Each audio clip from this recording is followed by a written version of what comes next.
Students, class 1 geography हम कर रहे थे।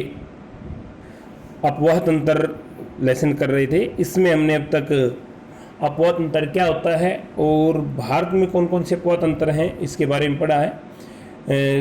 भारत के जो हिमालय अपवाह तंत्र है उसमें से हमने सिंधु नदी अपवाह तंत्र के बारे में पढ़ा था। अब हम आज पढ़ेंगे गंगा नदी का अपवाह तंत्र। अपनी द्रोणी और सांस्कृतिक महत्व दोनों के दृष्टिकोण से गंगा भारत की सबसे महत्वपूर्ण नदी है भाई, क्योंकि ये लगभग उत्तर भारत के सभी स्टेटों को जल की पहुंचाती है। गोमुख के निकट गंगोत्री हिमनद से 3900 मीटर की ऊंचाई से निकलती है। यह भागीरथ के नाम से जानी जाती है। यह मध्य व लघु हिमालय श्रेणियों को काटकर तंग महाखंडों से होकर गुजरती है। देवप्रयाग में भागीरथी अलकनंदा से मिलती है और इसके बाद गंगा कहलाती है। अलकनंदा नदी का स्रोत बद्रीनाथ के ऊपर शतोपथ हिमनद है। ये अलकनंदा धौली और विष्णु गंगा धाराओं से मिलकर बनती है, जो जोशीमठ या विष्णु प्रयाग में मिलती है। अलकनंदा की अन्य सहायक नदियाँ पिंडारा है जो इसमें कर्ण प्रयाग में मिलती है, जबकि मंदाकिनी या काली गंगा इसे रुद्रप्रयाग में मिलती है। गंगा नदी हरिद्वार में मैदान में प्रवेश करती है। यहाँ से यह पहले दक्षिण की ओर, फिर दक्षिण पूर्व की ओर और फिर पूर्व की ओर बहती है। अंत में यह दक्षिणमुखी होकर दो जल वितरिकाओं धाराओं में भागीरथी और पद्मा में विभाजित हो जाती है। इस नदी की लंबाई 2525 किलोमीटर है। यह उत्तराखंड में 110 किलोमीटर, उत्तर प्रदेश में 1450 किलोमीटर, बिहार में 445 किलोमीटर और पश्चिम बंगाल में 520 किलोमीटर वर्ग मार्ग तय करती है। गंगा द्रोणी केवल भारत में लगभग 8.6 लाख वर्ग किलोमीटर क्षेत्र में फैली हुई है। यह भारत के सबसे बड़ा अपवाह तंत्र है, जिसे उत्तर में हिमालय से निकलने वाली बारहमासी व अनित्यवाही नदी और दक्षिण में प्रायद्वीप से निकलने वाली अनित्यवाही नदी शामिल हैं। सोन इसके दाहिने किनारे पर मिलने वाली प्रमुख सहायक नदी है। बाएं तट पर मिलने वाली महत्वपूर्ण सहायक नदियां रामगंगा, गोमती, घाघरा, गंडक, कोसी व महानद है। सागर द्वीप के निकट यह नदी अंततः बंगाल की खाड़ी में जा मिलती है। यमुना गंगा की सबसे पश्चिमी और सबसे लंबी सहायक नदी है। इसका स्रोत यमुनोत्री हिमनद है, जो हिमालय में बंदरपूंछ श्रेणी के पश्चिमी ढाल पर 6316 मीटर की ऊंचाई पर स्थित है। प्रयाग इलाहाबाद में इसका गंगा से संगम होता है।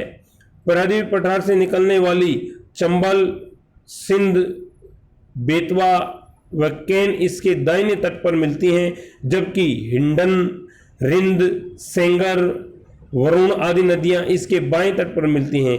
इसका अधिकांश जल सिंचाई उद्देश्यों के लिए पश्चिमी और पूर्वी यमुना नहरों तथा आगरा नहर में आता है।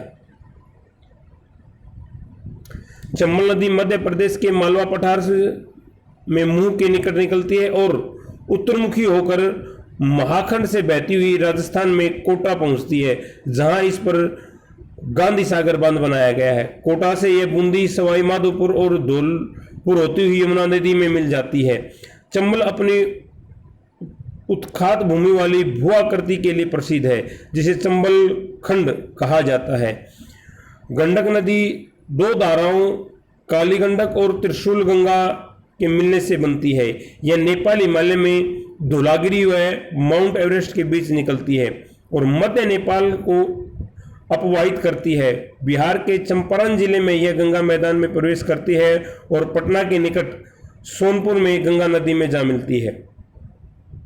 घाघरा नदी मापचौंगो हिमनद से निकलती है तथा तिला, सेती व बेरी नामक सहायक नदियों का जल ग्रहण करने के उपरांत यह शीश पानी में एक गहरे महाखंड का निर्माण करते हुए पर्वत से बाहर निकलती है। शारदा नदी काली या काली गंगा इससे मैदान में मिलती है और अंत छपरा में यह गंगा नदी में विलीन हो जाती है। कोसी एक पूर्ववर्ती नदी है जिसका स्रोत तिब्बत में माउंट एवरेस्ट से के उत्तर में है, जहां से इसकी मुख्य धारा अरुणा निकलती है। नेपाल में मध्य हिमालय को पार करने के बाद इसमें पश्चिम से सोन कोसी और पूर्व से तमूर कोसी मिलती है। अरुण नदी से मिलकर यह सप्तकोसी बनती है। जो गंगा हम बिहार का शोक कोसी नदी को कहा जाता है, वो सप्तकोसी नदी में सारी की सारी कोसी की सहायक नदियां मिलने के बाद सप्तकोसी नदी बिहार में पहुंचती है। रामगंगा नदी गैरस के निकट गढ़वाल की पहाड़ियों से निकलने वाली अपेक्षाकृत छोटी नदी है। शिवालिका को पार करने के बाद यह अपना मार्ग दक्षिण पश्चिम दिशा की ओर बनाती है और उत्तर प्रदेश में नाजीबाद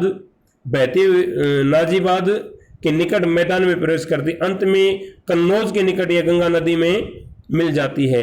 छोटा नागपुर पठार के पूर्व किनारे पर दामोदर नदी बहती है और भ्रंश घाटी से होती हुई हुगली नदी में गिरती है। बराकर इसकी एक मुख्य सहायक नदी है। कभी बंगाल का शोक कही जाने वाली इस नदी को दामोदर घाटी कॉरपोरेशन नामक एक बहुउद्देशीय परियोजना में वश में कर लिया है। शारदा या सरयू नदी का उद्गम नेपाल हिमालय में मिलाम हिमनद है, जहां इसे गोरी गंगा के नाम से जाना जाता है। यह भारत नेपाल सीमा के साथ बहती हुई, जहां से काली या चाई कहा जाता है, घाघरा नदी में मिल जाती है। गंगा नदी के महत्वपूर्ण सहायक नदी महानंदा है, जो दार्जिलिंग पहाड़ियों से निकलती है। यह नदी पश्चिम बंगाल में गंगा के बाएं तट पर मिलने वाली अंतिम सहायक नदी है। गंगा के दक्षिण तट पर सोन एक बड़ी सहायक नदी जो अमरकंटक पठार से निकलती है। पठार के उत्तरी किनारे पर जलप्रपातों की श्रृंखला बनाती हुई यह नदी पटना के पश्चिम में आरा के पास गंगा नदी में विलीन हो जाती है। उसके बाद हम बात करते हैं ब्रह्मपुत्र नदी तंत्र। ब्रह्मपुत्र नदी तंत्र जो है वो भारत में अरुणाचल प्रदेश के अंदर से, जब ब्रह्मपुत्र भारत के अंदर प्रवेश करती है वहां से आता है, वहां से शुरू होता है। उससे पहले ये चीन के अंदर बहती है। भाई ब्रह्मपुत्र का उद्गम कैलाश पर्वत श्रेणी में मानसरोवर झील के निकट चेमायुंग हिमनद में है। यहां से यह पूर्व दिशा में अनुदैर्घ्य रूप से बहती हुई दक्षिण तिब्बत के शुष्क व समतल मैदान में लगभग 1200 किलोमीटर की दूरी तय करती है, जहां इसे संपोंग सांगपो के नाम से जाना जाता है, जिसका अर्थ है शोधक। तिब्बत के रागुसोंगपो इसके दाहिने तट पर एक प्रमुख सहायक नदी है। मध्य हिमालय में नमचा बरवा 7755 मीटर के निकट एक गहरे माखंड का निर्माण करते हुए यह प्रक्षुब्ध व तेज बहाव वाली नदी के रूप में बाहर निकलती है। हिमालय के गिरिपद में यह सिसंद या दिसंद के नाम से निकलती है।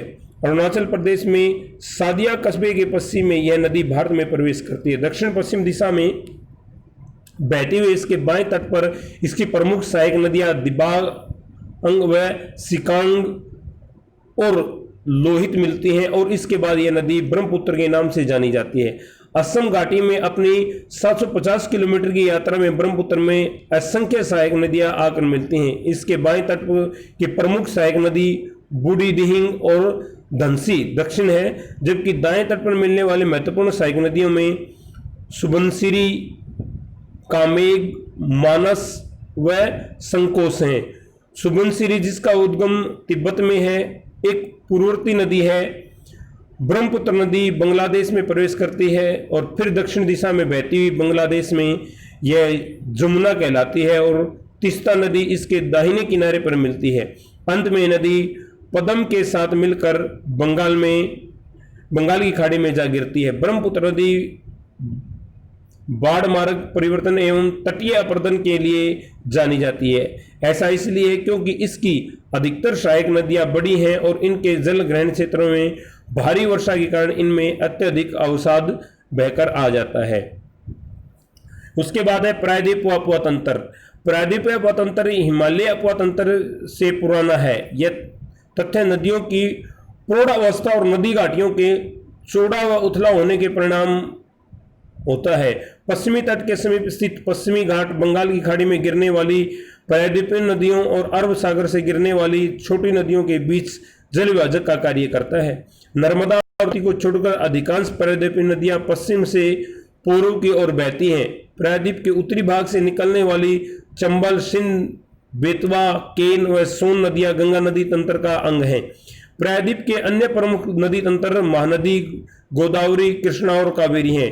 प्रायद्वीपीय नदियों की विशेषता है कि ये एक सुनिश्चित मार्ग पर चलती हैं, विसर्प नहीं बनाती हैं और ये बारहमासी नहीं है। यद्यपि अपभ्रंश घाटियों में बहने वाली नर्मदा और ताप्ती इसका अपवाद है।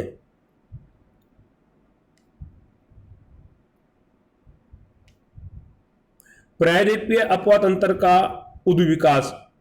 अति प्राचीन काल का 3 प्रमुख भूगर्भीय घटनाओं ने आज के प्रायद्वीपीय भारत के अपवा तंत्र को स्वरूप दिया है। नंबर 1 है प्रारंभिक टरसरी काल के दौरान प्रायद्वीप के पश्चिमी पार्श्व का अवतलन या धसाव,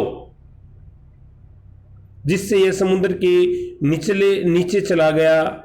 इससे मूल जल संभार के दोनों ओर नदी के सामान्यतः समित योजन में गड़बड़ी हो गई। दूसरा, हिमालय में होने वाले प्रोत्थान के कारण प्रायद्वीपीय खंड के उत्तरी भाग का अवतलन हुआ और परिणाम स्वरूप अपभ्रंश द्रोणियों का निर्माण हुआ। नर्मदा और ताप्ती इन्हीं अपभ्रंश घाटियों में बह रही हैं और अपरद पदार्थ से मूल दरारों को भर रही हैं। इसलिए इन नदियों में जलोढ़ व डेल्टा निक्षेप की कमी पाई जाती है। नंबर 1 जो हमने पढ़ा, अपभ्रंश टरसरी काल के दौरान प्रायद्वीपीय पठार का जो था वो धसाव हुआ, जिसकी वजह से ये समुद्र के नीचे चला गया। इससे जो नर्मदा और ताप्ती का डेल्टा मैदान बनना था वो नहीं बन रहा है।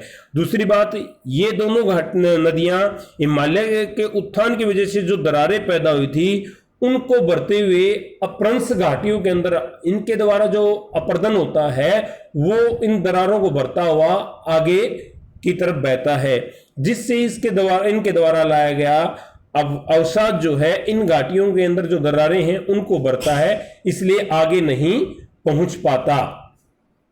नंबर 3 है, इसी काल में प्रायद्वीपीय खंड उत्तर पश्चिम दिशा से दक्षिण पूर्व दिशा में झुक गया। परिणाम स्वरूप इसका अपवा बंगाल की खाड़ी की ओर उन्मुख हो गया। इसी काल के दौरान जो हमारा प्रायद्वीपीय पठार था उसका झुकाव बंगाल की खाड़ी की तरफ होने की वजह से जो भी हमारे प्रायद्वीपीय नदियां थी उनका बहाव भी पूर्व की तरफ बंगाल की खाड़ी की तरफ हो गया। आज के लिए इतना ही। इसका अपवा तंत्र, प्रायद्वीपीय नदी तंत्र के बारे में हम नेक्स्ट लेसन में करेंगे भाई। Thank you, have a nice day.